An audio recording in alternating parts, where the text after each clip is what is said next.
अगर किसी बॉडी को किसी दूसरी बॉडी पर फोर्स लगाने के लिए कांटेक्ट में आना पड़ता है, जैसे कि मैंने जब हम नॉर्मल रिएक्शन डिस्कस कर रहे थे तो मैंने बताया था कि नॉर्मल रिएक्शन कैसा है, कांटेक्ट फोर्स है, जब दो बॉडी की सरफेस एक दूसरे के कांटेक्ट में आते हैं।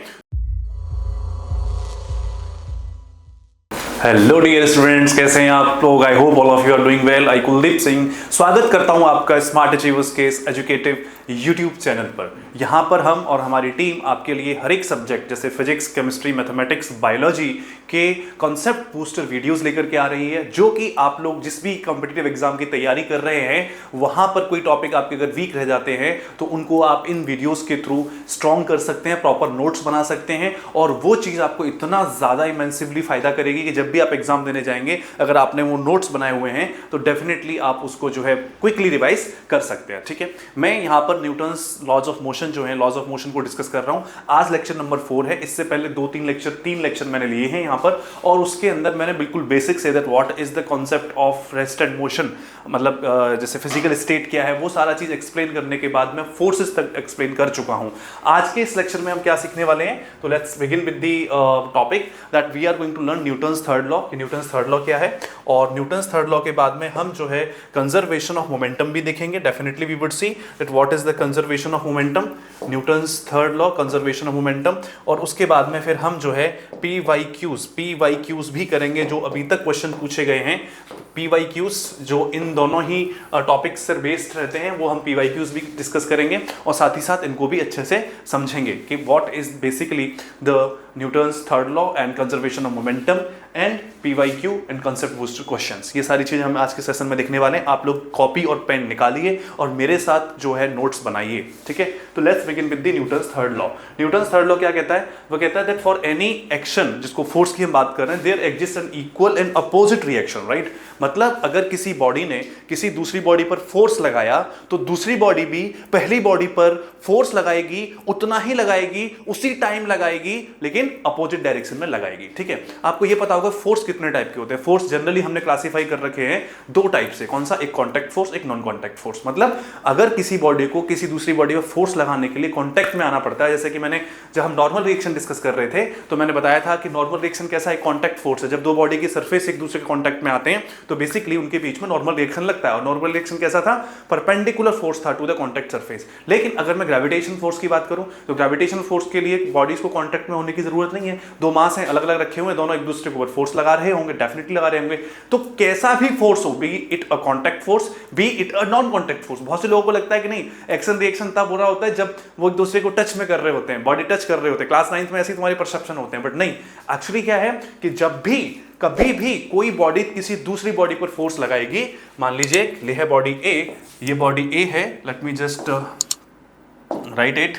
अगर कोई बॉडी ए ये है और ये बॉडी बी है, अगर बॉडी ए ने बॉडी बी पर फोर्स लगाया, बॉडी बी ने लेट्स से हम मासेस दिए, ये मान लो हम मान कर लेते हैं मास m1 और ये मास है m2, तो ये इसके ऊपर फोर्स लगाएगा। ठीक है, तो बॉडी बी भी बॉडी ए के ऊपर फोर्स लगाएगी इस तरफ। ठीक है, अपोजिट डायरेक्शन में लगाएंगे और ये जो फोर्स होगा ये सेम फोर्स होगा। कैसा फोर्स होगा? सेम नेचर का होगा। मान लो ये भी हमारे पास में फोर्स F है, ये भी फोर्स F होगा।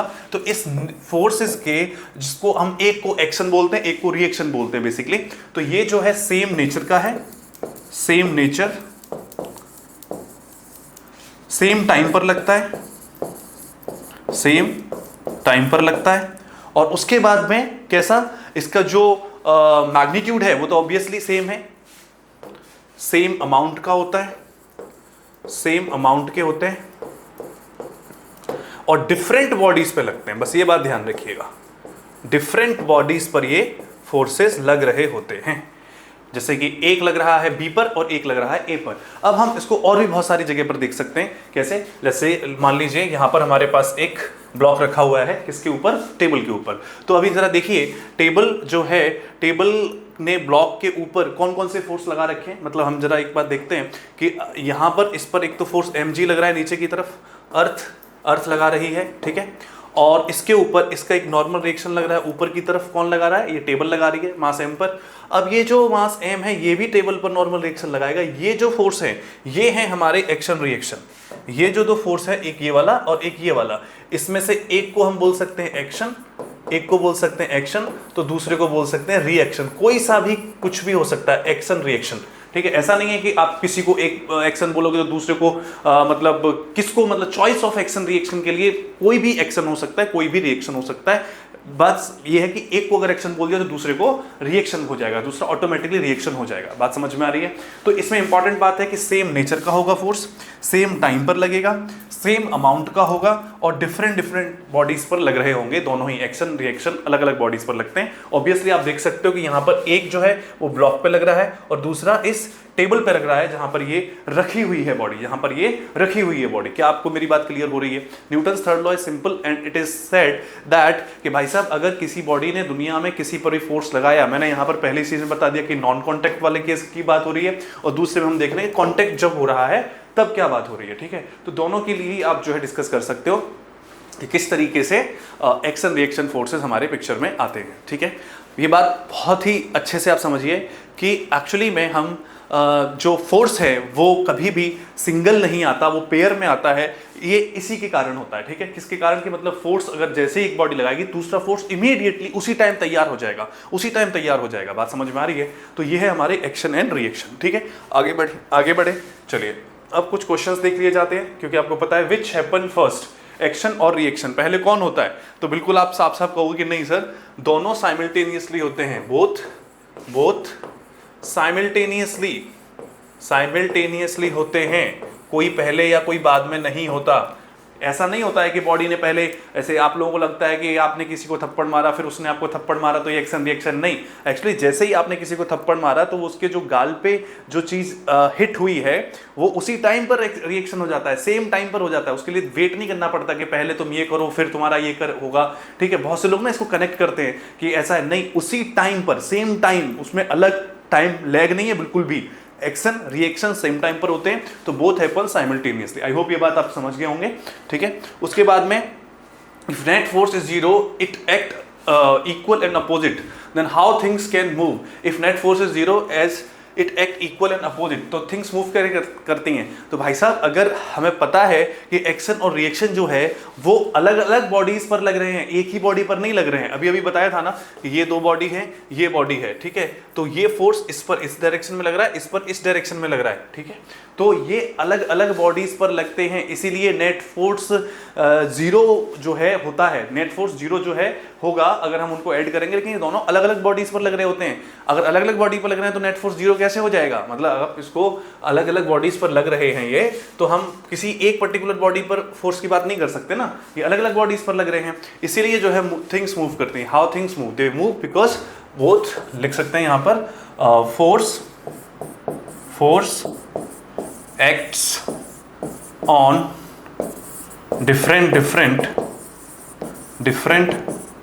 different bodies. That's why has no cancellation effect.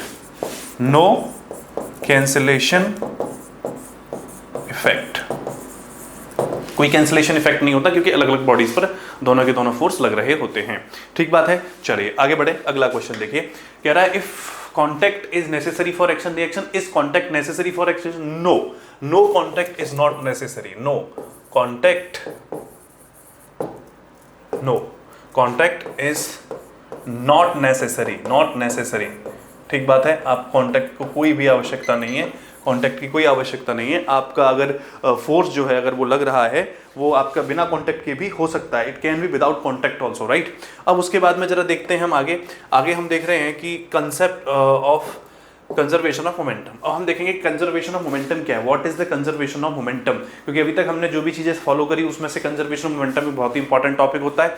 अब इसको जरा देखिए, इसको जरा समझिए क्या कैसे है कि देखिए, अगर मान लो आपके पास में कोई नेट फोर्स है, अगर मैं बात करूं कि कोई न्यूटन सेकंड लॉ आपको याद है, उसमें बताया गया था that F net equals to change in momentum divided by change in time. याद है आप लोगों को ये बात? यस और no? Change in momentum divided by change in time. अब मैं अगर कहूं कि आपने मानो एक ऐसा सिस्टम अज्यूम कर लिया जहां पर कि नेट फोर्स जीरो हो जाता है। ठीक है, अगर मान लो किसी सिस्टम के लिए, अगर if for any system F net is 0, तो मैं क्या कहूँगा, that then I would say that delta P is also 0। भाई एफ नेट 0 हो गया तो चेंज इन मोमेंटम भी 0 हो जाएगा। तो क्या इसका मतलब ये है कि P इक्वल्स टू कॉन्स्टेंट हो जाएगा, इसका मतलब P initial equals to P final हो जाएगा। यही हमारा कंजर्वेशन ऑफ मोमेंटम कहता है कि अगर एफ नेट 0 है किसी सिस्टम के लिए तो वहाँ पर जो इनिशियल मोमेंटम और फाइनल मोमेंटम है वो सेम हो जाता है, सेम हो जाता है किसी भी सिस्टम के लिए। अब जो आइसोलेटेड सिस्टम है, let's say for isolated system की अगर मैं बात करूं, आइसोलेटेड सिस्टम, तो आइसोलेटेड सिस्टम में क्या होता है, उसके पास तो कोई बाहर से फोर्स लगा ही नहीं रहा है, उसके तो अंदर की फोर्सेस हैं, इंटरनल फोर्सेस की वजह से वो काम कर रहा है। तो फॉर आइसोलेटेड सिस्टम हम कह सकते हैं दैट चेंज इन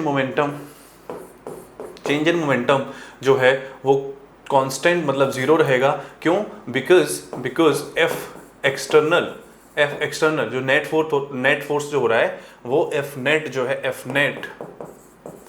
वो 0 है। अगर ये 0 है तो हमारे पास में जो मोमेंटम चेंज होगा वो 0 रहेगा, ठीक है, क्योंकि नेट फोर्स अगर 0 हो जाएगा तो मोमेंटम चेंज भी 0 हो जाएगा। तो आप समझ ही सकते हैं, इसमें कोई दिक्कत वाली बात है नहीं वैसे, ठीक है।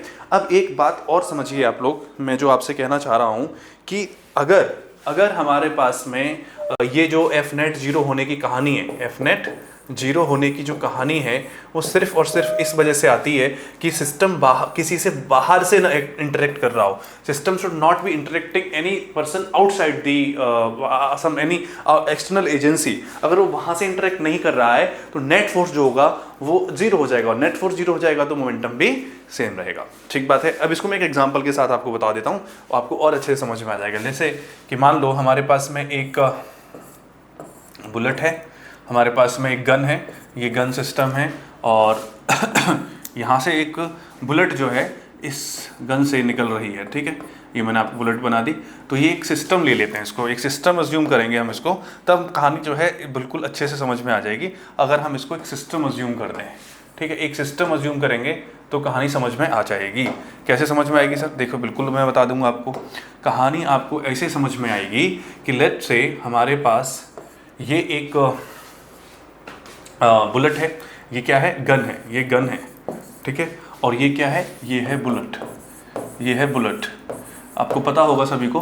तो ये क्या करता है कि जैसे ही हमने यहाँ पे ट्रिगर किया, जैसे ही हमने ट्रिगर किया तो ट्रिगर करने से बुलेट आगे भागेगा, बुलेट आगे भागेगा। तो क्या किसी ने बाहर से आकर के फोर्स लगाया है इस पे?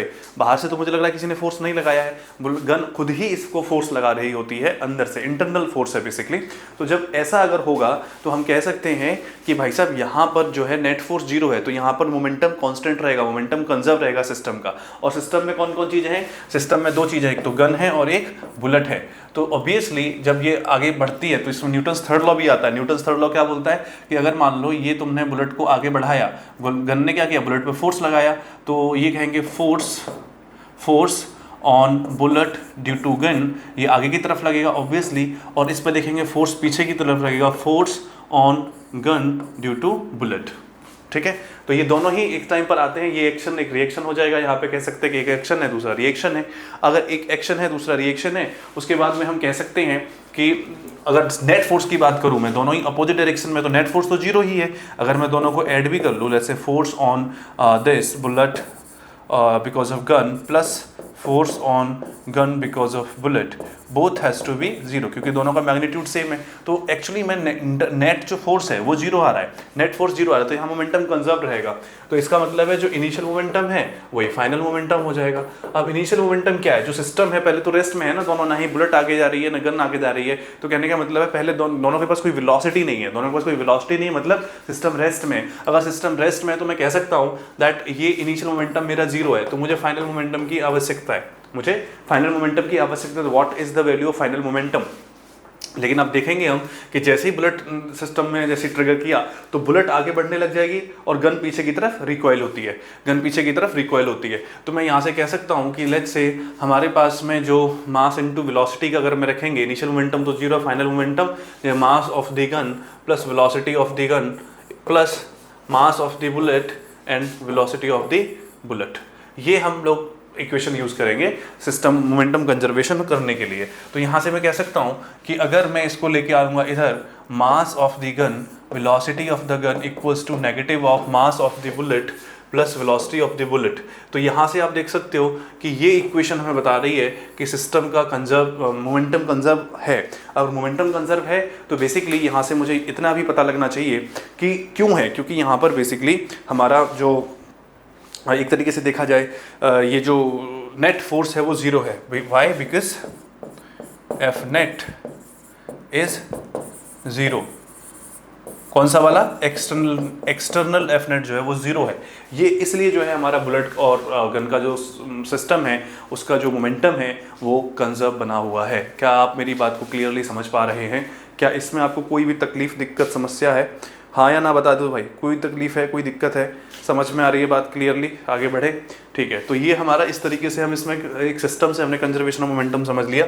अब ये बहुत सारी जगह पर लगेगा, जैसे कि स्टार्ट करते हैं, कुछ क्वेश्चंस लेंगे फिर आपको समझ में आएगा। कह रहा है explosion breaks a rock into 3 parts in a horizontal plane. Two of them go off in right angles to each other. The first part of mass 1 kg moves with a speed of 12 meter per second, and the second part of mass 2 kg moves with 8 meter per second.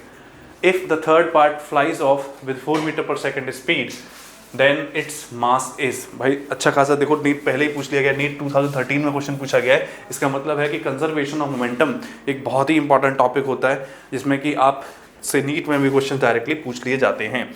तो अब देखिए जरा इसको हम कैसे solve कर सकते हैं। इसको सॉल्व करने के लिए बेसिकली मुझे क्या करना होगा, मुझे एक कोऑर्डिनेट्स बना लेता हूँ, एक्स एक्सिस है, वाई एक्सिस है, ठीक है। तो अब उसने कहा कि एक आराम से यहाँ पर रखा हुआ था, क्या यहाँ पर रखा हुआ था एक मतलब एक्सप्लोजन मतलब कुछ भी रॉक है मतलब ये रॉक है, ठीक है, रॉक रखा हुआ था। अब ये एक्सप्लोजन होता है तो 2-3 पार्ट में टूट जाएगा। एक पार्ट तो इधर मूव कर रहा है और एक पार्ट इधर मूव कर रहा है और एक पार्ट जो है इधर की साइड में, मतलब पता नहीं है कहाँ मूव कर रहा है, बट द पॉइंट उसने ऐसा क्या है कि एक पार्ट, 2 पार्ट तो बेसिकली परपेंडिकुलर चल रहे हैं, 2 part is basically perpendicular, they are moving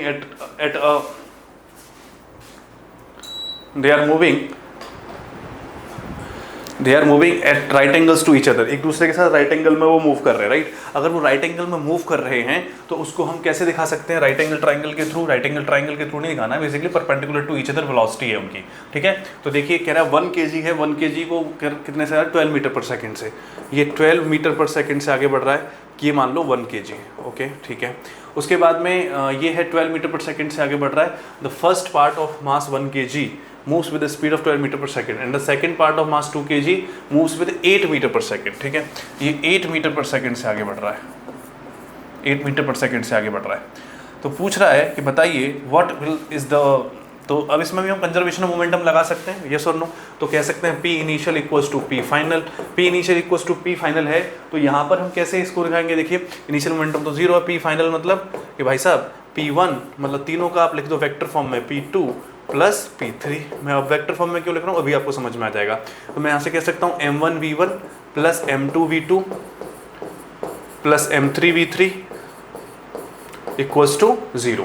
ये मतलब हमारे पास में 0 आ जाएगा समीशन। अब अगर ये 0 आएगा तो मैं यहाँ से कह सकता हूँ दैट M1V1 और मुझे एक्चुअली M3 की वैल्यू चाहिए ना, मतलब मुझे ये M3 की चाहिए। M1V1 इसको उठा के मैं राइट हैंड साइड में ले जा रहा हूँ, बेसिकली राइट हैंड साइड में। तो यहाँ से कहूँगा M3V3 is equals to minus M1V1 plus M2V2, ये हो जाएगा। अगर ये है तो यहाँ से हम कर सकते हैं क्या कि अब मेरे को मॉड लेना है दोनों तरफ का। तो यहाँ से मैंने मॉड ले लिया, इसका और इसका मॉड लिया, तो मेरे पास में क्या आया? मॉड में आ जाएगा मेरे पास M3 और मॉड ऑफ V3 यानी स्पीड की बात कर देगा इक्वल्स टू, अब ये वेक्टर क्वांटिटी है, दोनों ही V1 V2 हम देख रहे हैं म्यूचुअली परपेंडिकुलर हैं। तो मैं डायरेक्टली यहाँ पर इसका लिख सकता हूँ M1V1 का स्क्वायर प्लस M2V2 का स्क्वायर, M1V1 का स्क्वायर प्लस M2V2 का स्क्वायर। अब यहाँ से हम बेसिकली सीधा हमें M1 M2 और V1 V2 की वैल्यू पता है, हमें पता है M1 M2 V1 V2 की वैल्यू क्या है। तो यहाँ से देखिए सिंपल सा बाहर निकल के आ जाएगी बात कि M1 V1 what is the value of M1? भाई M1 दे रखा है ना 2 kg है, तो यहाँ से M3 निकालना है मुझे, M3 और इसका स्पीड दे रखी है मेरे को 4 मीटर पर second equals to under the root M1 V1 square. M1 is 1 kg and उसका जो M1 इज mass 1 kg moves with the speed of 12 metre पर सेकेंड। 12 का स्क्वायर करेंगे 144 plus 144 plus m2 is 2 kg, 2 kg into v2 का square is 4 metre, मतलब 2 kg किस speed से आ रहा है, 8 से, तो 8 8 64, 64 इंटू 2 का स्क्वायर 4, तो 64 इंटू 4, ठीक है। तो यहाँ से क्या आ जाएगा आप देखिए जरा, आसानी से आप पता कर सकते हैं, 144 प्लस आई थिंक ये हो जाएगा 6 और 26 I think, am I right, 266 plus 144, तो आई थिंक ये आपका आ जाएगा अंडर द रूट 400। तो यहाँ से मैं कह सकता हूँ कि m3 की जो वैल्यू आ रही है वो आ रही है 20/4, यानी कि m3 की जो वैल्यू आ रही है वो आ जाएगी 5 kg का होगा। ये हमने यहाँ से पता कर लिया with help of conservation of momentum. अगर आपने कंजर्वेशन ऑफ मोमेंटम के बारे में समझा है जाना है तो आप बहुत ही आसान तरीके से इसको कर सकते हो, समझ सकते हो और चीज़ों को बढ़िया बना सकते हो, ठीक है। और इसके बाद हम जो है आगे बढ़े। तो a bullet of mass 50 gram is fired from a gun with initial velocity of 35 metre पर सेकेंड। इसकी इनिशियल वेलोसिटी कितनी है, 35 मीटर पर सेकेंड है, 35 मीटर पर second. If a mass of the gun is 4 kg then calculate the recoil velocity of the gun। Simply वही बात पूछी गई है कि आपके पास में लेट्स से ये है यहाँ पे और ये 35 मीटर पर second, bullet of mass 50 gram, bullet का जो मास है वो कितना है, 50 ग्राम है। Mass of the bullet is 50 gram, mass of the gun is 4 kg, जो गन का मास है वो 4 kg है, ठीक है। Then calculate the recoil velocity of the gun, recoil velocity of the gun calculate करनी है, ठीक है, ओके फाइन। करिए अब इसमें सिंपली हम लगाएंगे conservation of momentum. Conservation of momentum अगर हम यहाँ लगाएंगे तो कंजर्वेशन ऑफ मोमेंटम लगाइए, कंजर्वेशन ऑफ मोमेंटम को अप्लाई किया तो हमने पाया कि बेसिकली m1 v1 और साथ में plus m2 v2 that is equals to 0। Fine, अब मेरे पास पता है m1 4 है और मेरे को निकालना है रिक्वल वेलोसिटी ऑफ द गन निकालनी है, यानी v1 निकालना है ना, एक तरीके से मेरे को v1 निकालना है। वाई, बिकॉज मुझे रिक्वल वेलोसिटी ऑफ द गन निकालनी है, ठीक है, no problem. m1 v1 plus m2 v2 m2 यहाँ पर क्या है मेरे पास 50 ग्राम, लेकिन मुझे उसे कन्वर्ट करना पड़ेगा कितने में, kg में, इंटू v2 कितना दे रखा है 35 मीटर पर सेकेंड। अब इसको जरा सॉल्व करके मुझे v1 की वैल्यू बताइए। आप सभी लोग मुझे v1 की वैल्यू बताएंगे कमेंट करके एक्चुअली में v1 की वैल्यू क्या है। तो यहाँ से मेरे पास पता चल जाएगा 4v1 equals to minus m2 is how much, this is 80 है ना, नहीं 50 बाई 1000, 50 बाई 1000 इंटू 35 इंटू 35, तो v1 की वैल्यू कितनी हो जाएगी 50/4 इंटू 1000 इंटू 35, ठीक है। आप इस तरीके से जो है फाइंड आउट कर सकते हो किसकी वैल्यू, ये आपके v1 की वैल्यू इतने मीटर पर सेकेंड। आई होप आपको मेरी बात समझ में आ रही होगी कि किस तरीके से हम कंजर्वेशन ऑफ मोमेंटम की हेल्प से जो हमारे जितने भी रिकॉइल ऑफ द गन हैं या फिर जितने भी हमारे टॉपिक्स हैं उनको हम बहुत ही आसानी से जो है समझ पाते हैं कि अगर ये हमारे पास में है तो हम किसी भी चीज़ को बड़ी ही आसान तरीके से समझ लेंगे, ठीक है। अगले क्वेश्चन पे आते हैं, let's come to the next question. Next question कह रहा है कि machine gun fires a bullet of mass 65 gram with a velocity of 1300 meter per second. The man holding it can exert a maximum force of 169 Newton on the gun. The number of bullets he can fire पर second will भी, मतलब एक second में ऐसे मान लो actually क्या होता है कि जब भी हम गन से बुलेट्स फायर करते हैं तो वो भी हमारे ऊपर एक रिएक्शन फोर्स लगाती है ना, वही न्यूटन्स थर्ड लॉ हमने पढ़ा कि वो भी हमारे ऊपर एक रिएक्शन फोर्स लगा रही होती है। तो ये जो रिएक्शन फोर्स बेसिकली लग रहा है इसके लिए हमको ये जानना पड़ेगा कि ये जो रिएक्शन फोर्स लग रहा है, रिएक्शन फोर्स जो लग रहा है वो हमें जानना पड़ेगा कि किस तरीके से जो है लगेगा, कैसे लगेगा। मतलब हमें ये पता है कि रिएक्शन फोर्स, तो हम कह सकते हैं कि यहाँ पर भी जो फोर्स है वो चेंज इन मोमेंटम के बराबर होगा। फोर्स किसके बराबर होगा, चेंज इन मोमेंटम के। फोर्स चेंज इन मोमेंटम के बराबर होता है, ये बात आप सभी को पता है, हाँ या ना, ये बोलो हाँ या ना, ये बताइए। फोर्स चेंज इन मोमेंटम के बराबर होता है, यस बिल्कुल ठीक बात है। तो यहाँ से force and change in momentum के बराबर होता है, तो हमें फोर्स दे रखा है, चेंज इन मोमेंटम कितना हो जाएगा, चेंज इन हो जाएगा n into mass into velocity number of this fine. अब उसने कहा पर सेकेंड, भाई फोर्स होता है change in momentum divided by change in time, तो डेल्टा टी तो 1 ले लिया मैंने, तो मैं यहाँ से कह सकता हूँ that N equals to F upon M into V, yes और नो। तो फोर्स कितना एग्जिस्ट कर सकती है 169 का, और मास कितना है उसका, mass is given to me which is 65 gram, 65 gram, 65 by 1000 कर दूंगा तो मेरे को ये केजी में चेंज हो जाएगा। और उसके बाद में हमारे पास में क्या दे रखा है, वेलोसिटी, वेलोसिटी कितनी है, वेलोसिटी है सर जो 1300 मीटर पर सेकेंड, 1300 मीटर पर सेकेंड। तो जरा इसको जरा सॉल्व करके बताइए मेरे को क्या हो जाएगा। यहाँ से नंबर ऑफ ये आ जाएगा 169 इंटू 13, नहीं ये मेरे पास आएगा n equals to 169 into 1000 divided by 65 into 1300, ये हमारे पास में आ जाएगी किसकी वैल्यू, नंबर ऑफ बुलेट्स की। एक में उसमें कितने नंबर ऑफ बुलेट्स, कितने वो जो है फायर कर रहा होगा, ये बात हमको यहाँ से पता लग जाएगी। उसके बाद में यहाँ देखिए आप दैट एन की जो वैल्यू आ रही है, एन की जो वैल्यू आ रही है वो यहाँ से मैं इसको कर सकता हूँ क्लियर, दिस इस 20 से 20 कैंसिल, और 13 से ये 13 टाइम्स हो जाएगा, ठीक है। और तो मेरे पास में आ जाएगा दिस 13 इंटू 10 डिवाइडेड बाई 65। अब आपको पता है कि यहाँ से कैसे होता है 130 डिवाइडेड बाई 65, तो यहाँ से n इक्वल्स टू हो जाएगा हमारे पास 2, नंबर ऑफ जो है वो 2 आएंगे। बात आई समझ में, नंबर ऑफ जो वो है वो 2 आएगा। तो ये हमारा बेसिकली एक सेशन था जिसमें कि हमने डिस्कस किया कंजर्वेशन ऑफ मोमेंटम है, न्यूटन्स थर्ड लॉ है। तो आप लोग इस बात को समझिए कि देखिए जो भी चीज़ें आप लोगों के साथ में आपको पढ़ाई जा रही हैं, बताई जा रही हैं, वो आप लोगों के बेनिफिट के लिए ही है। Now we will study about the spring problems. अब हम लोग स्प्रिंग प्रॉब्लम्स को डिस्कस करेंगे कि किस तरीके से स्प्रिंग के जो प्रॉब्लम्स होते हैं वो आपके पूछे जाते हैं, और स्प्रिंग प्रॉब्लम्स के अंदर किस किस टाइप के क्वेश्चन पूछे जाते हैं, ठीक है। अब स्प्रिंग प्रॉब्लम में जाने से पहले मैं थोड़ा सा स्प्रिंग फोर्स के बारे में आप लोगों को बता देता हूँ कि एक्चुअली स्प्रिंग फोर्स क्या होता है। हालांकि जब हम लोग फोर्सेस के बारे में डिस्कशन कर रहे थे तो स्प्रिंग फोर्स के बारे में डेडिकेटेड वहां पर बताया गया था, समझाया भी गया था कि स्प्रिंग फोर्स होता क्या है, लेकिन यहाँ पर जो है मैं फिर से एक बार आपको एक्सप्लेन कर देता हूँ। और उसके बाद में स्प्रिंग के जो क्वेश्चंस बनते हैं, अगर हम मान लो हमारे पास कोई स्प्रिंग है, स्प्रिंग को हमने बीच में से कट कर दिया या साइड से कट कर दिया, तो बताइए अब स्प्रिंग कांस्टेंट क्या इफेक्ट आ जाएगा।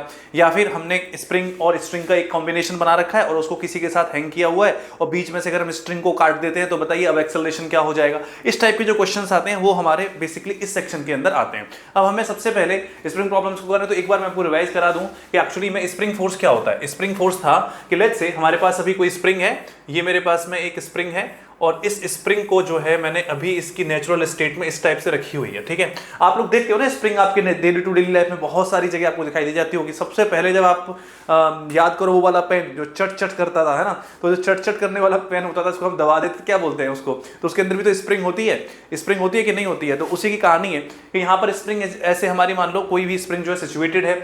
अब मैंने क्या किया कि इस पर इस वाले एंड को, इसका जो ये वाला एंड है, ठीक है, इस वाले एंड को मैंने F फोर्स से अगर इधर खींचा, कितने फोर्स से, F फोर्स लगाया, मतलब मैं इसको स्ट्रेच करने की कोशिश कर रहा हूं। जब स्प्रिंग को मैं स्ट्रेच करने की कोशिश करूंगा तो स्प्रिंग स्ट्रेच होना चाहती नहीं है, क्योंकि ये अपोज करती है अपने अंदर होने वाले चेंज का, अपनी लेंथ के अंदर होने वाले चेंज का। तो उसके लिए करती क्या है, ये क्या करेगी, ये जो है इस डायरेक्शन में एक स्प्रिंग फोर्स लगाती है जिसे हम AFSP बोलते हैं। अब बेटर अंडरस्टैंडिंग के लिए मैं ये कह देता हूं कि देखिए यहां पर ना एक मास M का जो ब्लॉक था वो इसके मैंने इस एंड से अटैच कर रखा था, मैंने फोर्स M ब्लॉक पे लगाया, तो स्प्रिंग भी जो है उस मास M पर अपोजिट डायरेक्शन में स्प्रिंग फोर्स लगा रही है, ठीक है। कितना लगा रही है वो भी हम पता कर सकते हैं कि लेट्स से ये फोर्स लगाने के बाद मैंने देखा कि स्प्रिंग जो है इलोंगेट हो गई by an amount of how much x, by an amount of x। अगर स्प्रिंग जो है इतना इलोंगेट हो जाती है तो यहां से आप देख सकते हो कि ये जो है इसकी नेचुरल लेंथ थी, यहां पर मैं इसकी नेचुरल लेंथ L0 कह रहा हूं। अब L0 से इसका कुछ डिस्प्लेसमेंट x ये आगे चली गई है ना। अब आप देख सकते हो कि L0 से आगे चली गई x, तो अब इसका जो हमारा स्प्रिंग फोर्स होगा वो किस बात पर डिपेंड करेगा, वो डिपेंड करेगा सिर्फ और सिर्फ कि उसके अंदर इलोंगेशन आया कितना है। अब इलोंगेशन जो है मैं यहां से देख सकता हूं कि FSP that is given by negative of k times x displacement हुआ है, नेगेटिव k क्या है यहाँ पर, इसे बोलते हैं हम स्प्रिंग कांस्टेंट। स्प्रिंग कांस्टेंट ये क्या होता है, स्प्रिंग कांस्टेंट। मतलब इसको अगर मैं देखूं यहां से तो ये बेसिकली वो फोर्स है, किसी स्प्रिंग को अगर यूनिट लेंथ यूनिट लेंथ मतलब या तो 1 मीटर या 1 सेंटीमीटर स्ट्रेच करने के लिए या कंप्रेस करने के लिए जितना फोर्स लगाना पड़ेगा उसे हम उसका स्प्रिंग कांस्टेंट बोलेंगे, ठीक है। इसे स्टिफनेस कांस्टेंट भी बोलते हैं, इसे स्टिफनेस कांस्टेंट भी बोलते हैं। इससे क्या पता लगता है कोई स्प्रिंग कितनी स्टिफ है, मतलब अगर किसी का स्प्रिंग कांस्टेंट बहुत ज्यादा है, लेट्स से 1000 न्यूटन, 1000 न्यूटन का मतलब क्या हो जाएगा कि इस स्प्रिंग के एक यूनिट लेंथ में चेंज करने के लिए, मतलब यूनिट चेंज करने के लिए 1000 न्यूटन का फोर्स चाहिए, मतलब वो ज्यादा स्टिफ है। और किसी का स्प्रिंग कांस्टेंट या स्टिफनेस कांस्टेंट, जिसे मैं कैसे डिनोट कर रहा हूं, वो अगर कम है तो मतलब इस स्प्रिंग के अंदर उतनी स्टिफनेस नहीं है। इसको आप कम फोर्स से भी, थोड़े से फोर्स से भी इसको जो है खींच सकते हो, इसके यूनिट लेंथ में चेंज कर सकते हो, राइट।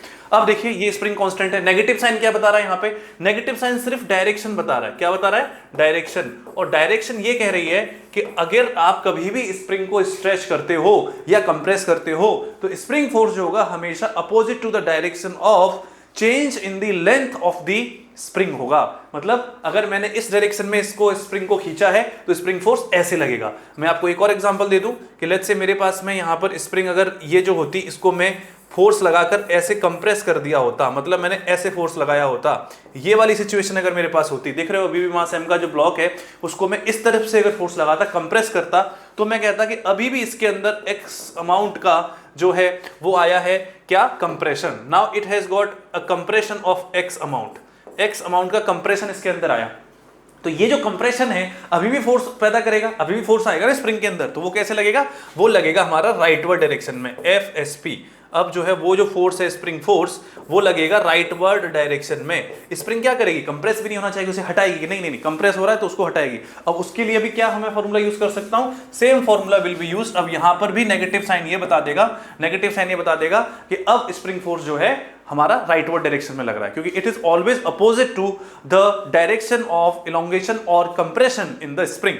Why? Because ये आता है बेसिकली उसकी पोजीशन को रिस्टोर करने के लिए। तो मैं एक चीज और बता दूं, इसको रिस्टोरिंग फोर्स भी कहते हैं, इसको रीस्टोरिंग फोर्स भी कहते हैं, याद रखिएगा।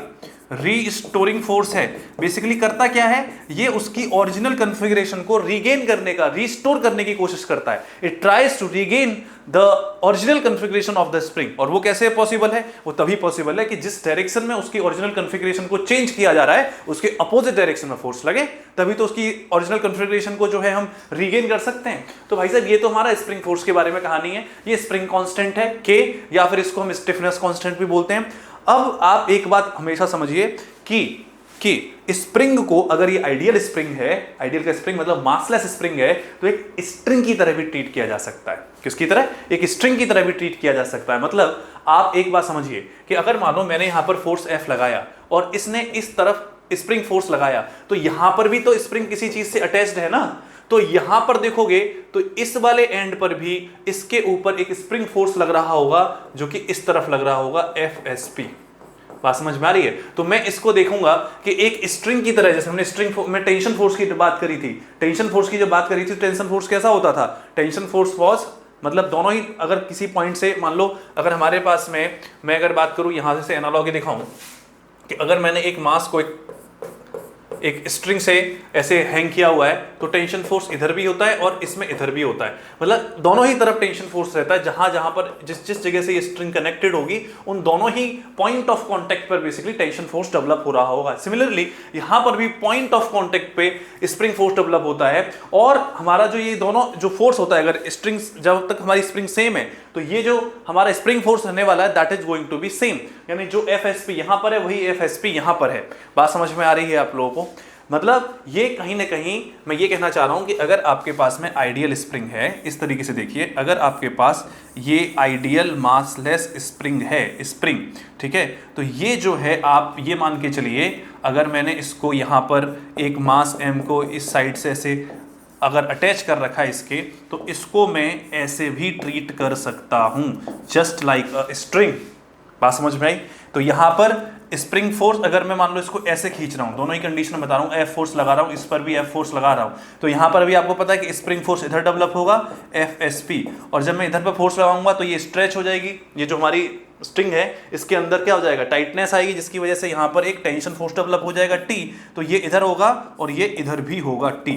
बात समझ में आ रही है? तो ऐसे ही स्प्रिंग फोर्स भी इधर भी डेवलप होता है, ठीक है। और जब तक कोई मास ना आ जाए बीच में तब तक ये फोर्स सेम रहता है। This force is not going to change जब तक कोई मास ना आ जाए, है ना। जैसे यहाँ पर टेंशन है, सेम रहेगा ना लॉन्ग स्ट्रिंग, जब तक कोई और स्ट्रिंग ना आ जाए, जब तक कोई और मास ना आए बीच में, तो टेंशन फोर्स की वैल्यू सेम रहती है through out the string.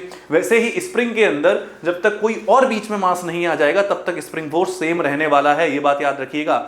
Obviously depend करेगा किस पर, इलोंगेशन पर या फिर कंप्रेशन पर। डायरेक्शन किस पर डिपेंड करेगी, इलोंगेट किया गया है तो वो हमेशा mean position towards mean position की तरफ ही इसकी डायरेक्शन रहने वाली है।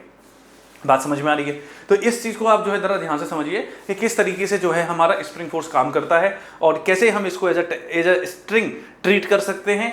और हम इसके साथ साथ ये भी देख सकते हैं कि किस तरीके से जो है पूरा का पूरा ये जो सिस्टम है स्प्रिंग फोर्स का, अब इसको हम कैसे यूज करें। ठीक है, अगर इतनी कहानी आप लोगों को क्लियर हो जा रही है तो इसके बाद हम जो है इसका कुछ क्वेश्चंस डिस्कस कर सकते हैं। और एक बात और याद रखिएगा कि इसमें जो स्प्रिंग कांस्टेंट के है, दिस स्प्रिंग कांस्टेंट के, ये लेंथ के प्रोपोर्शनल होता है। ओके, जिससे मतलब मैं क्या बोल रहा हूं आपको, लेट्स से मुझे अगली स्लाइड बता दूं कि मैंने अभी लिखा ना F इक्वल्स टू माइनस के एक्स, तो ये जो k है ये हमको बोल रहे हैं स्प्रिंग कांस्टेंट है, spring constant.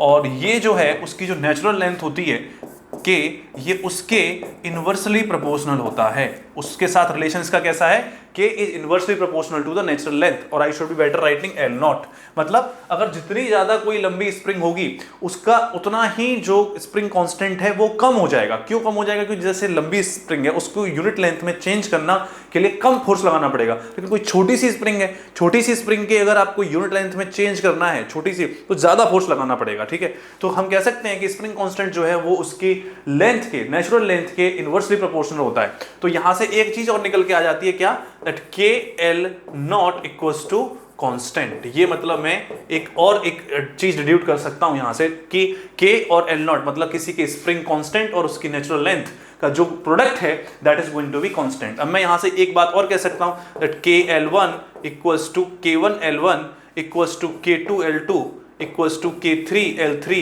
And so on. मतलब अगर मैंने किसी स्प्रिंग के लिए अगर इसको मैं कांस्टेंट ही बोलूंगा तो ये बात भी इक्वली गुड हो जाती है कि अगर आपने स्प्रिंग को लिया और काट दिया, दो तीन पार्ट्स में ब्रेक कर दिया, तो उन सभी के लिए जो हमारा स्प्रिंग कांस्टेंट और उनकी लेंथ का जो प्रोडक्ट है उसका जो प्रोडक्ट है वो कांस्टेंट रहेगा। क्यों, क्योंकि हमेशा मैं यहां से देख रहा हूं कि के और एल नॉट का जो प्रोडक्ट है वो कांस्टेंट रहने वाला है। तो अगर लेंथ चेंज होगी तो स्प्रिंग कांस्टेंट भी चेंज होगा, लेकिन दोनों इस हिसाब से चेंज होंगे कि दोनों का प्रोडक्ट जो है वो कांस्टेंट रहे। इस बात को आप याद रखोगे तो आपको इससे भी रिलेटेड आपसे क्वेश्चन पूछ लिया जाता है। ये वाली जो हमारी एक इक्वेशन है इससे रिलेटेड आपसे क्वेश्चन पूछ लिया जाता है कि अगर आपको कोई स्प्रिंग दे रखी होगी उसको दो पार्ट्स या तीन पार्ट्स में कट करवा देगा। कट करने के बाद कहेगा कि बताइए इंडिविजुअल पार्ट्स का जो स्प्रिंग कांस्टेंट है वो क्या है। ठीक है, तो अभी हम देख लेते हैं इस टाइप के कुछ क्वेश्चंस भी, और उसके बाद में हम देखेंगे कि स्प्रिंग और स्ट्रिंग दोनों को एक साथ मिला करके किसी सिस्टम को हम अटैच कराते हैं, किसी सिस्टम को जो है हम मतलब कोई मास लगा रखा है उसमें कोई कटिंग करेंगे तो किस तरीके से वेरी होगा वो भी देखेंगे। ठीक बात है, स्टार्ट करें। तो चलिए अब देखिए जरा आपके सामने क्वेश्चन आ रहा है, उसमें ये कहा गया है क्या, देखिए कि figure shows two cases. In first case, a spring constant K is pulled by two equal and opposite forces F at both the ends, and in second case, it is pulled by force capital F at one end. Extensions in the spring will be. दोनों ही case में ये बताना है कि आपको extension क्या होगा। अभी मैंने आपसे कहा था कि अगर ये दोनों ही केस है, पहले तो आप खुद सोच के देखिए क्या लग रहा है आपको। यहां पर हमारे पास एक स्प्रिंग है, स्प्रिंग के दोनों ही एंड्स पर F फोर्स लगाया जा रहा है, इस पर भी और इस पर भी। ठीक है, और इसमें हम इस एंड पर फोर्स F लगा रहे हैं। तो पूछ रहा है कि बताओ इन दोनों के बीच में जो इन दोनों ही केस में अगर एक्सटेंशंस x हैं तो x की वैल्यू क्या है, मतलब इसका एक्सटेंशन बताओ और इसका एक्सटेंशन बताओ। ठीक है, आपने ट्राई किया। अब जरा मुझे एक बात बताओ कि मैं चलो इस केस को एनालाइज कर रहा हूं, इस केस को एनालाइज कर रहा हूं। इस केस को एनालाइज करने के लिए मैंने क्या किया कि यहां पर हमने एक फोर्स F लगाया स्प्रिंग पर इस डायरेक्शन में। ठीक बात है। अब जब जरा पीछे इधर आइए तो मुझे यहां पर बताइए कि यहां पर क्या होगा। क्या यहां पर जो स्प्रिंग है वो अगर इस पर हमें इस तरफ खींच रहा हूं तो क्या ये यहां पर फोर्स नहीं लगा रही होगी, ये यहां पर भी तो एक तरीके से फोर्स लगा रही होगी इस डायरेक्शन में। भाई ये भी तो इसको अपनी तरफ खींच रहा होगा ना, मैंने फोर्स इधर लगाया तो स्प्रिंग पर ये फोर्स इधर लगा रहा होगा। तो कहीं ना कहीं अगर मैं देखूं तो ये जो है ना, ये वाला जो डायग्राम लिखा हुआ है वो कहीं ना कहीं इसी का ही एक रेप्लिकेशन है। ये ऊपर वाला जो है फ्री बॉडी डायग्राम है नीचे वाले कंडीशन का। देखो हम जब क्या करते हैं कि लेट्स से हमारे पास में ये एक स्ट्रिंग है, ठीक है, स्ट्रिंग पर अगर हम फोर्स लगाते थे किस तरफ, इस तरफ, तो ये जो है इस तरफ फोर्स लगाती थी तो ये भी इस तरफ फोर्स लगाती थी, ठीक है। अब हमने क्या किया है कि हमने ये दोनों ही एक दूसरे के अपोजिट डायरेक्शन में फोर्स है ना स्प्रिंग वाले, यहां पर भी सिमिलरली जब मैं स्प्रिंग पर फोर्स लगा रहा हूं तो एक रिस्टोरिंग फोर्स डेवलप हो रहा होगा इस तरफ, और यहां पर भी रिस्टोरिंग फोर्स डेवलप हो रहा होगा इस तरफ, तो ये भी इस पर अपोजिट डायरेक्शन में फोर्स लगा रही है। तो मैं कह सकता हूं कि इसका जो फ्री बॉडी डायग्राम है वो ऊपर वाला जो स्प्रिंग मैंने बनाया हुआ है that is the free body diagram of the lower situation, जो गिवन सिचुएशन उसका फ्री बॉडी डायग्राम है अपवर्ड डायरेक्शन में, ठीक है। मतलब बिना सपोर्ट के फोर्स लगाए थोड़े ना स्प्रिंग खींच जाएगी, आप समझिए, बिना सपोर्ट के फोर्स लगाए थोड़े ना स्प्रिंग खींच जाएगी। स्प्रिंग को खींचने के लिए सपोर्ट जिससे भी स्प्रिंग को बंधा हुआ है वो भी तो फोर्स लगाएगा। तो यहां पर उसने दिखा दिया फोर्स को, या दिखा नहीं रहा है, बस इतना ही तो डिफरेंस किया है। यहां पर उसने ऊपर वाले केस में फोर्सेस दिखा दिए, एक बार फिर से देख लीजिए, ऊपर वाले केस में क्या किया गया है, ऊपर वाले केस में उसने फोर्सेस दोनों दिखा दिए एफ और एफ, जबकि नीचे वाले उसमें सिर्फ एफ दिखाया। तो मैं कह रहा हूं जितना इस टाइम इस पर फोर्स डेवलप हुआ वैसा ही सेम फोर्स यहां पर भी डेवलप हो रहा होगा, ठीक है। अब ये जो फोर्स डेवलप हो रहा है इसका मतलब है कि दोनों का इलोंगेशन सेम होने वाला है, इतनी तो बात क्लियर है, ठीक है। दोनों का इलोंगेशन क्या होने वाला है, सेम होने वाला है। अब सेम होने वाला है तो मैं क्या लिख सकता हूं भाई, लेट्स से फोर्स F लग रहा है तो F इक्वल्स टू क्या होता है K इंटू एक्स, तो x क्या हो जाएगा, x हो जाएगा F upon K, x equal to F upon K। तो यहां पर x equals to F upon K in both the cases option B जो है वो ठीक हो जाएगा। पहले तो आप ये समझो कि एक्चुअली में ये हुआ कैसे है, हुआ इसलिए कि देखो कभी भी मैं स्प्रिंग को ऐसे खींच रहा हूं ऐसे, तो इधर से अगर मैं इसको फिक्स कर लूं और स्प्रिंग को ऐसे खींचूं तो ये जो मेरा हाथ है ना ये भी तो स्प्रिंग को अपनी तरफ खींच रहा होता है उसी टाइम पर। ये हिडन बात है, ये मतलब हिडन फैक्ट है कि अगर मान लो ये मैं इधर से खींच रहा हूं तो ये सपोर्ट भी स्प्रिंग को अपनी इस डायरेक्शन में खींच रहा होता है। अगर ये सपोर्ट फोर्स ना लगाए F, ये जो भी इस टाइम में लगा रखा है, ये सपोर्ट F फोर्स ना लगाए तो स्प्रिंग खींच ही नहीं पाएगी, है ना, वो तो आगे बढ़ जाएगी बट स्प्रिंग के अंदर लॉन्गेशन नहीं आएगा। तो ये हम कह सकते हैं कि दोनों एक ही डायग्राम है, बस आपको कंफ्यूज करने के लिए थोड़ा सा ऐसा बताया हुआ है, अदरवाइज दोनों में डिफरेंस कुछ भी नहीं है। क्लियर है बात, चलिए आगे बढ़े। आई होप कि आप लोगों ने कर लिया होगा। अब देखते हैं आगे देखिए, spring constant K is cut into two part of length ratio 2:3. Find spring constant of each part. दोनों ही पार्ट का स्प्रिंग कांस्टेंट बताना है। कि मान लो हमारे पास में ये एक स्प्रिंग थी और इस स्प्रिंग को जो है हमने ऐसा काटा यहां से कि एक पार्ट 2:3 रेशो में इसको काटिए। एक पार्ट जो है उसका 2 टाइम्स है और एक पार्ट का 3 टाइम्स है, मतलब ठीक है। तो इसको जो है हमने इस हिसाब से कट कर दिया है, ओके। तो अब पूछ रहा है कि बताइए कि जो आए हैं हमारे पास पार्ट्स, उनका जो स्प्रिंग कांस्टेंट है वो कितना होने वाला है, ठीक है। अब इसका ओवरऑल स्प्रिंग कांस्टेंट कितना था, K था। इसका जो टोटल स्प्रिंग कांस्टेंट था, नेचुरल की भी बात करूं तो वो था स्प्रिंग कांस्टेंट K। अब यहां पर एक है 2 और इसका रेशो है दूसरे के साथ 2:3। अभी मैंने आपको बताया, क्या मैंने ये बताया कि आपको ये बात याद रखनी है, K जो है वो इन्वर्सली प्रोपोर्शनल होता है लेंथ के। इसका मतलब ये है कि मैं कह सकता हूं K1 L1 equals to K2 L2 equals to K into L। मतलब ये हमारा स्प्रिंग कांस्टेंट है और ये इंडिविजुअल स्प्रिंग कांस्टेंट है। इस इक्वेशन को हम याद में रख सकते हैं, बिल्कुल रख सकते हैं। अब 2:3 का रेशो है तो इनकी लेंथ में अलग अलग निकाल दूं। मान लो कि इसकी जो ओरिजिनल लेंथ थी वो है L, ओरिजिनल लेंथ कितनी है L। अब L को 2:3 में जरा कन्वर्ट कीजिए तो मैं कहूंगा इस वाले पोर्शन की लेंथ है L1 और इस वाले पोर्शन की लेंथ है L2। तो L1 की वैल्यू कितनी हो जाएगी, L1 हो जाएगी सर 2/2 + 3 इंटू टोटल लेंथ, यानी कि 2L/5, 2L/5। This is going to be the length of L1। और L2 कितना हो जाएगा सर, L2 हो जाएगा हमारा 3/2 + 3 इंटू L, यानी कि 3L/5। यही तो तरीका होता है ना, रेशो दे रखे हो तो आपको लेंथ फाइंड आउट करनी है। तो इस तरीके से हमने क्या फाइंड आउट कर लिया, लेंथ इंडिविजुअल फाइंड आउट कर ली। अब जरा इस इक्वेशन में हम रख के बात कर सकते हैं। पहले मैं कहता हूं K1 L1 equals to K into L, right. अब K1 मुझे निकालना है और L1 कितना है मेरा 2L/5, 2L/5 equals to K into L। L से L कैंसिल हो जाएगा तो मेरे पास K1 की वैल्यू क्या आ जाएगी, K1 की वैल्यू हो जाएगी 5K/2। K1 मेरे पास ये आ गया, ठीक है। अब सिमिलरली अब आपको फाइंड आउट करना है K2 बताओ। तो K2 के लिए भी मैं यही कर सकता हूं, क्या K2 के लिए भी सेम चीज मैं यही करूंगा। देखो यहां से मैंने लिया K into K2 into L2 that is equals to K into L, right. अब K2 मुझे निकालना है और L2 क्या है मेरे पास, इसको थोड़ा और अच्छे से लिख देते हैं। K2 और L2 क्या है मेरे पास, L2 is 3L/5, 3L/5 multiplied by K into L। तो K से K हमारे को K तो निकालना ही है, L से L कैंसिल हो जाएगा, K2 की वैल्यू कितनी हो जाएगी, हो जाएगी 5K/3। This is going to be your what, this is your going to be your K2। तो हम दोनों के हमने क्या निकाल दिए, हमने स्प्रिंग कांस्टेंट निकाल दिए अलग अलग के। अगर हमने स्प्रिंग L1 इसका आ रहा है हमारे पास में 5K/2 और L2 इसका आ रहा है 5K/3 if I am not wrong, right. So this is the individual spring constant of the parts of a spring when it is being cut in two parts. One is of ratio, मतलब the ratio between these two parts is 2:3।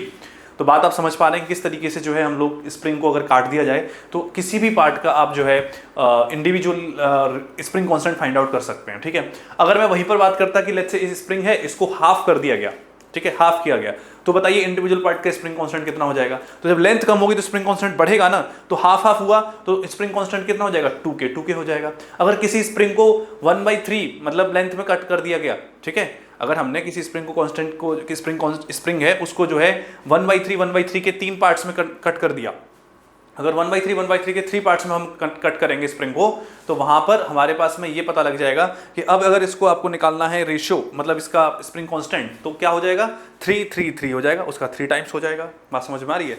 तो यहाँ पर इस तरीके से हम जो है पूछा जा सकता है आपसे कि रेशियो बताओ। कभी भी अगर आपसे रेशियो पूछे, रेशियो दे रखा हो और आपसे पूछे कि what is basically the spring constant of each and individual part, तो आप रेशियो से इस तरीके से फाइंड आउट करोगे। इसको हमेशा ध्यान रखेंगे, ठीक है। चलिए आगे बढ़े, अगला क्वेश्चन देखिए। अगले क्वेश्चन में क्या बोला गया है कि इन the figure 2 equal masses each of 2 kg are suspended from a spring balance, the reading of the spring balance will be। H C. Verma का क्वेश्चन है ये। श्री एच.सी. वर्मा जी ने इस क्वेश्चन को अपनी किताब में बहुत शानदार तरीके से पूछा हुआ है, ठीक है। तो आप देखिए कि इसमें हो क्या रहा है। देखो अगर मैं इसका फ्री बॉडी डायग्राम देखूं तो यहाँ पर 2 kg यानी कि 2G यानी कि 20 न्यूटन का फोर्स लग रहा होगा, तो यहाँ पर भी उतना ही लग रहा होगा। यहाँ मैं देखूंगा तो यहाँ पर भी वही हो रहा होगा 20G, ठीक है, यानी कि 2 kg है तो 2G लग रहा होगा, यानी कि 20 न्यूटन का फोर्स यहाँ पर भी लग रहा होगा।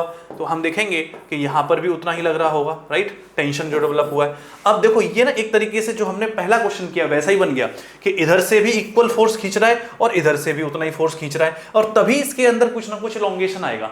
स्प्रिंग को खींचा तभी जा सकता है जब 2 इक्वल फोर्स उसको ईच अपोजिट डायरेक्शंस में खींच रहे हों, तभी तो भाई साहब वो स्प्रिंग खींचेगी ना। कैसे खींचेगी, अगर आप एक तरफ से फोर्स ना लगाओ, ठीक है। हालांकि जरूरी नहीं है कि इक्वल फोर्स ही लगाएं, लेकिन फिलहाल की कंडीशन में हम देखते हैं कि अगर एक तरफ से खींचने का मतलब है जितना फोर्स आपने लगाया और वो स्प्रिंग किसी दूसरी जगह से अटैच्ड है, किसी भी सरफेस से बंधी हुई है, तो वो सरफेस पे उस पर उतना ही फोर्स लगा रहा होता है। ये अभी हमने देखा है। तो मैं ये कह सकता हूं कि सर अगर इसमें इस टाइम जो रीडिंग आ रही है वो बेसिकली 20 न्यूटन के बराबर ही होगी। मतलब अगर स्प्रिंग ये हमारा अगर रीडिंग दे रही है तो 20 न्यूटन के हिसाब से ही रीडिंग बताएगी। तो 20 न्यूटन के हिसाब से रीडिंग यहाँ पर आप देख लोगे कि कौन सी बता रही है। I think 2 kg is that unit, 2 kg he is the equivalent for this 20 Newton reading in the spring.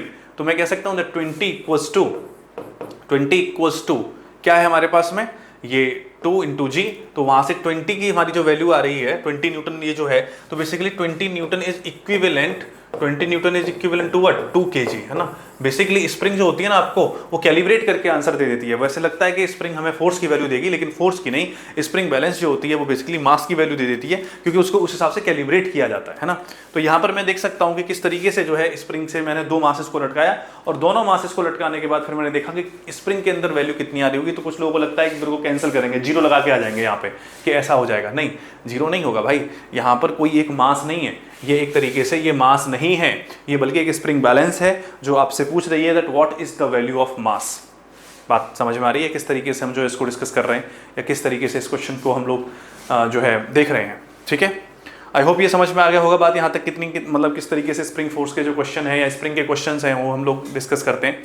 Okay चलिए अब और आगे बढ़ते हैं, और आगे बढ़ के देखते हैं कि स्प्रिंग कट, ठीक है। अब स्प्रिंग कटिंग के प्रॉब्लम्स आ रहे हैं कि जब हम स्प्रिंग और स्ट्रिंग, यहाँ पर 2 चीजें हैं, स्प्रिंग भी है और एक स्ट्रिंग भी है। अब जब ये कट किया जाएगा तो किस हिसाब से इसके जो मोशन है उस पर इफेक्ट पड़ेगा, एक्सेलरेशन पर क्या इफेक्ट पड़ेगा, एक्सेलरेशन इंडिविजुअल मासेस का कितना होगा, ये सारी चीजें हमें यहाँ देखनी है। तो हम शुरुआत कर रहे हैं क्वेश्चन से, क्योंकि मेरे को ऐसा लगता है कि कॉन्सेप्ट जो है वो क्वेश्चन से ही बनता है। स्ट्रिंग इज कट सडनली, एक स्ट्रिंग है उसको सडनली कट किया जाता है, then find acceleration of 2 kg and 4 kg। 2 kg and 4 kg का एक्सेलरेशन फाइंड आउट करना है। ये हमारा 2 kg है और ये हमारा 4 kg का जो ब्लॉक है इसका एक्सेलरेशन फाइंड आउट करना है, ये बात आपसे पूछी गई है।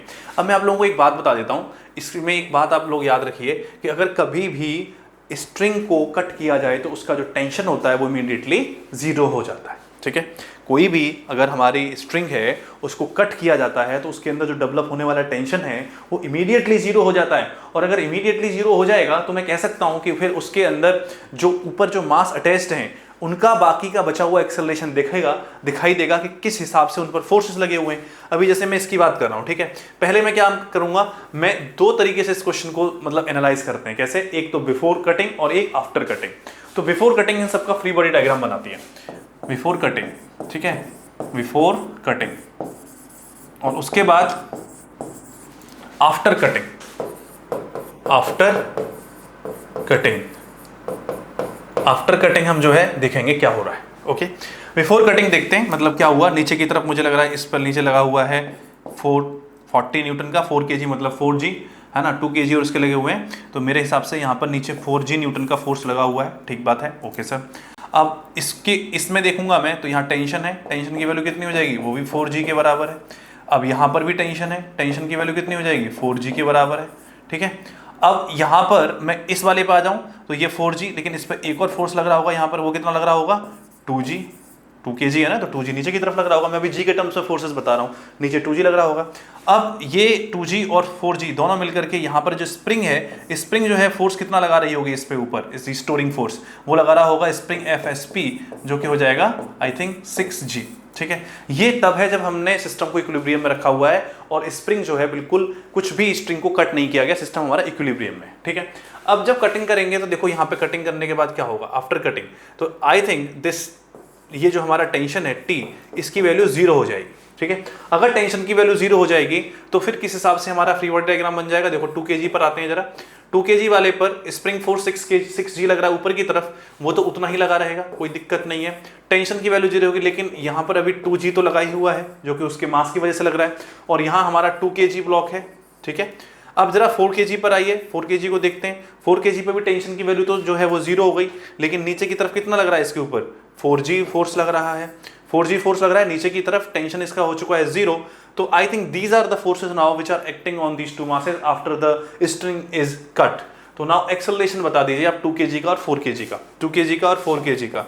ठीक है, आफ्टर कटिंग, तो हम जो है यहाँ पर एक्सेलरेशन निकाल सकते हैं, 2 kg के लिए भी हम निकाल सकते हैं और 4 kg के लिए भी निकाल सकते हैं। देखिए 2 kg वाले का फ्री बॉडी डायग्राम बनाएंगे, 2 kg वाले का फ्री बॉडी डायग्राम बनाएंगे, तो देखो यहाँ पर मेरे को लग रहा है कि उस पर 6G ऊपर की तरफ लग रहा है और 2G जो है वो नीचे की तरफ लग रहा है। ठीक है, और याद रहिए आफ्टर कटिंग हम लोग कर रहे हैं, after cutting, this is happening after cutting the string, इस वाले स्ट्रिंग को कट करने के बाद तब हम लोग कर रहे हैं।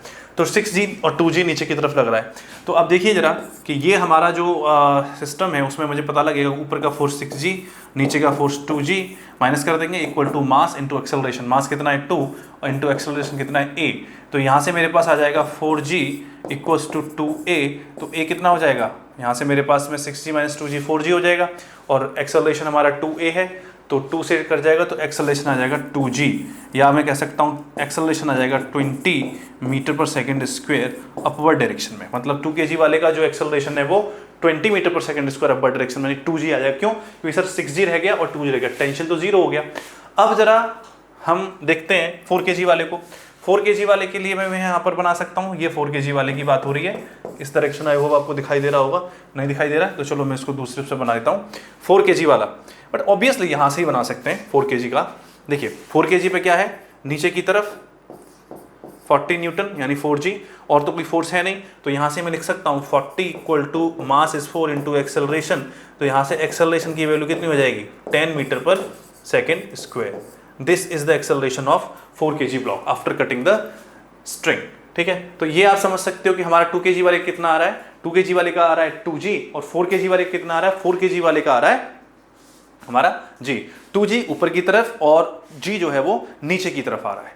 आई होप कि आप लोगों को ये बात समझ में आ रही होगी किस तरीके से स्प्रिंग को कट किया तो टेंशन की वैल्यू 0 कर दी, बाकी के जो फोर्सेज है उनको एज इट इज रहने दिया और फिर उसके बाद हमने एक्सेलरेशन फाइंड आउट कर दिया। ठीक है, ये स्प्रिंग फोर्स एकदम से 0 नहीं हुआ, पता है क्यों? क्योंकि इसको होने में टाइम लगता है, मतलब जस्ट आफ्टर कटिंग की बात हो रही है। अगर ये थोड़ा टाइम बाद हो जाएगा ना तो मतलब यहाँ पर क्या है कि स्प्रिंग फोर्स जो है वो 6G ही रहा और ये 2G ही रहा, लेकिन कुछ टाइम बाद आप देखोगे ना, थोड़े टाइम बाद, तो इसके स्प्रिंग फोर्स की वैल्यू 2G के बराबर ही हो जाएगी। लेकिन जस्ट आफ्टर कटिंग बोल रहा है ना, तो स्प्रिंग को क्योंकि उसके साथ मास अटैच्ड है, उसको अपनी ओरिजिनल कॉन्फ़िगरेशन में आने में थोड़ा टाइम लगेगा, इसलिए हम जो है वो सिचुएशन नहीं कंसीडर कर रहे हैं कि जब वो अपनी ओरिजिनल कॉन्फ़िगरेशन में आ गया है, बल्कि हम तो वो डिस्कस कर रहे हैं कि जब वो अपनी एक्चुअली में जस्ट आफ्टर कटिंग की बात हो रही है। ठीक है, तो उस टाइम पर यही सारी सिचुएशन बनेगी और इसी से हम जो है उसकी वैल्यू फाइंड आउट कर लेंगे। ठीक बात है, चलिए आगे बढ़ें।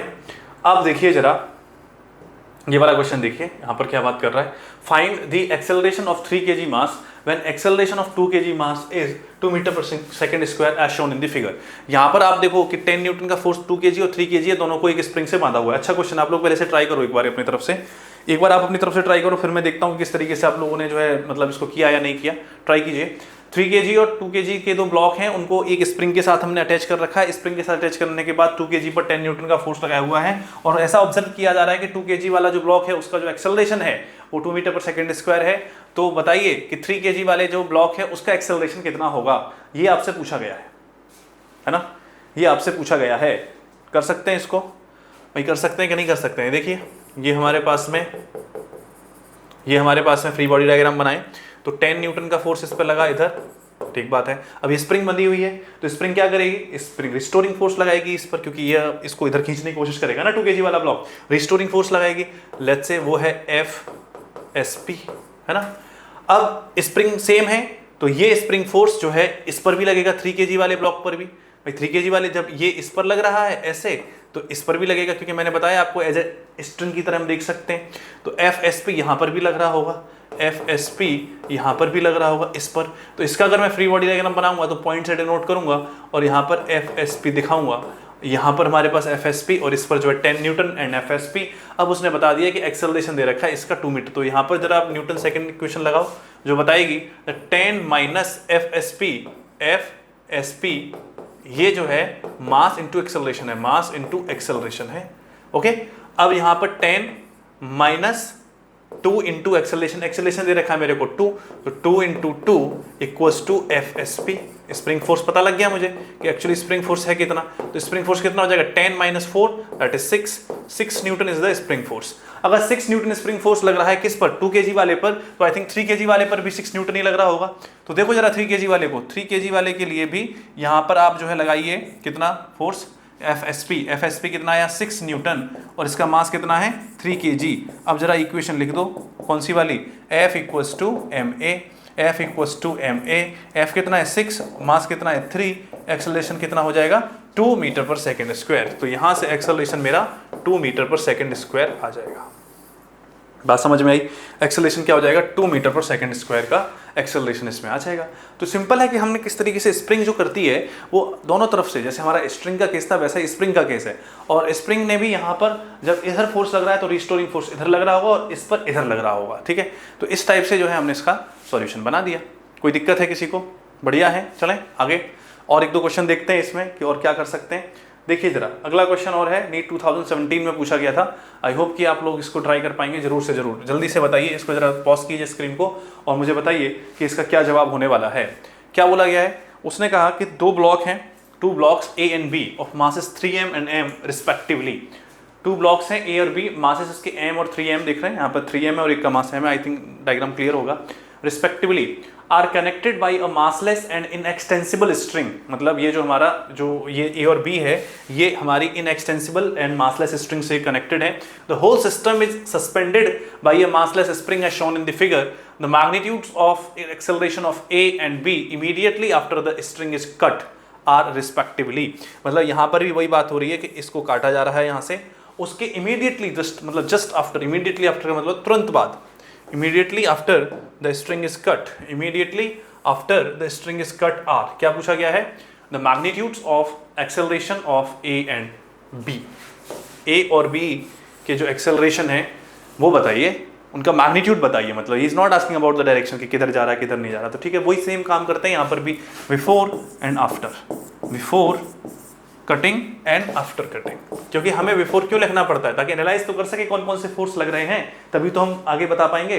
तो बिफोर में देखिए नीचे की तरफ कितना लग रहा होगा sir, mg, very good, mg। यहाँ पर इसमें ऊपर भी सर लग रहा होगा टेंशन t, t की वैल्यू कितनी हो रखी होगी mg, और इस पर नीचे भी लग रहा होगा mg, है ना भाई, टेंशन वाला mg, तो t इक्वल्स टू mg। ये बिल्कुल दोनों पर ही लग रहा है, मतलब 3m पर भी और m पे भी, ठीक है। अब ये पर इस वाले जो a ब्लॉक है, इस पर इसके खुद के मास की वजह से नीचे की तरफ फोर्स लग रहा होगा। चलो मैं ऐसे ही दिखाता हूँ, यहाँ पे ये हमारा 3m वाला है और ये हमारा 2m वाला है। देखिए ये हमारा m वाला है और ये हमारा 3m वाला है। तो इस पर कौन कौन से फोर्स है, एक तो आ गया है हमारा ये 3mg, और एक ये टेंशन फोर्स आ रहा है जो कि कितना है mg, और एक इस पे टेंशन फोर्स आ रहा है जो कि कितना है mg। क्यों? क्योंकि नीचे की तरफ लगा हुआ है mg, ठीक है। ये आई होप ये आपको क्लियर हो रहा होगा। अब देखो यहाँ mg 3mg, तो ये स्प्रिंग फोर्स है, सिस्टम उसमें है, तो यहाँ पर FSP ये कितना हो रखा होगा, दोनों को जोड़ दीजिए तो 4mg ये हमारा स्प्रिंग फोर्स हो जाएगा, ठीक है। नीचे mg टेंशन वाला और एक इसका खुद का वेट 3mg ने mg 4mg, तो स्प्रिंग फोर्स कितना हो जाएगा, 4mg हमारा स्प्रिंग फोर्स हो जाने वाला है। ओके, 4mg हमारा स्प्रिंग फोर्स हो गया। अब आगे कैसे करना है इसको, आगे समझिए। आफ्टर कटिंग क्या हुआ, just after cutting, after cutting में अगर दोनों का फ्री बॉडी डायग्राम बनाऊं तो देखिए स्प्रिंग फोर्स पे कोई असर पड़ेगा नहीं, क्योंकि कोई असर नहीं पड़ेगा, तो वो तो 4mg ही रहेगा, मतलब इस पर 4mg रहा। टेंशन फोर्स जो है ना वो जीरो हो जाएगा एकदम से, टेंशन जो जीरो हो जाएगा तो नीचे कितना रह जाएगा, नीचे रह जाएगा सिर्फ 3mg, और जो टेंशन की वजह से फोर्स था mg वो खत्म हो जाएगा। और अगर मैं इसकी बात करूं तो इस पर जो है नॉर्मली नीचे की तरफ mg रह जाएगा। ये जो टेंशन वाले फोर्स थे ना, इस पर किधर लगा हुआ था ये, और इस पर किधर लगा हुआ था ये, इन दोनों की वैल्यू जीरो हो चुकी है एक्चुअली। ये बात आप समझिए, क्यों? क्योंकि स्ट्रिंग को काट दिया गया। स्ट्रिंग को जब काट देते हैं तो उसका जो इलोंगेशन है, जो उसका स्ट्रेचिंग कर रहे हैं हम जिसकी वजह से, तो उसका टेंशन जीरो हो जाता है, इमीडिएटली जीरो हो जाता है। तो अब अगर ये जीरो हो चुका है तो अब बताइए कि दोनों का एक्सेलरेशन साफ साफ दिख रहा है। 4mg जो है ऊपर की तरफ 4mg और नीचे की तरफ 3mg, यानी कि ऊपर की तरफ इसका एक्सेलरेशन कितना होगा, ये हो जाएगा हमारा 4mg, और मास कितना है हमारे पास, इसका मास दे रखा है 3m। तो ऊपर की तरफ नेट फोर्स आ रहा है जो कि कितना है mg, ये फोर्स हो गया, ठीक है, इक्वल्स टू ये नेट फोर्स हो गया mg इक्वल्स टू मास कितना है 3m इंटू एक्सेलरेशन। तो मेरे हिसाब से एक्सेलरेशन जो आएगा वो mg divided by 3m, m से m, तो एक्सेलरेशन आ जाएगा g/3। एक्सेलरेशन कितना आ जाएगा, g/3 is the acceleration. Okay, अब जरा देखिए इस वाले केस को, इस वाले केस में हम क्या बात करेंगे, इसमें ही पूछा गया है कि बताइए इसका एक्सेलरेशन क्या होगा। इसके एक्सेलरेशन के लिए सिंपली हमें पता है कि नीचे mg लग रहा है तो फ्री फॉल कर रहा है, तो इसका एक्सेलरेशन जो है a वो तो g ही हो जाएगा, यानी कि इनका जो आंसर है वो कितना हो जाएगा, g/3 and g/3 and g, option A इसका करेक्ट हो जाएगा। बात समझ में आई? तो ये था हमारा पूरा discussion about this conservation of momentum, है ना, Newton's third law, spring problems, ये सारी की सारी चीज़ें जो है हमने डिस्कस करी, और साथ ही साथ हमने जो बहुत सारे क्वेश्चंस भी करे हैं और उनके थ्रू भी कॉन्सेप्ट को समझने की कोशिश करी है। आई होप आप लोग जो है इसको समझिए, देखते रहिए, और कोई भी इसमें डाउट अगर आपको रह जाता है तो उसको जरूर कमेंट करके बताइए, ठीक है। इस वाले सेक्शन में स्प्रिंग फोर्स बहुत इंपॉर्टेंट रहता है, याद रखिएगा। स्प्रिंग फोर्स और स्प्रिंग फोर्स के बेस पर जो क्वेश्चंस बनते हैं कि स्प्रिंग को कट कर दिया जाए, या फिर एक सिस्टम के साथ उसको हैंग किया फिर स्प्रिंग को कट कर दिया, तो बहुत उम्मीद से आप लोग जो है इसको अच्छे से देख रहे हैं, ऑब्जर्व कर रहे हैं, और आई थिंक आपने सीख भी लिया है। चलिए ठीक है, मिलते हैं आपसे अगले वीडियो में, और तब तक के लिए हमारे इस चैनल को देखते रहिए, सब्सक्राइब कीजिए और अपनी पढ़ाई शानदार बनाते रहिए। Thank you.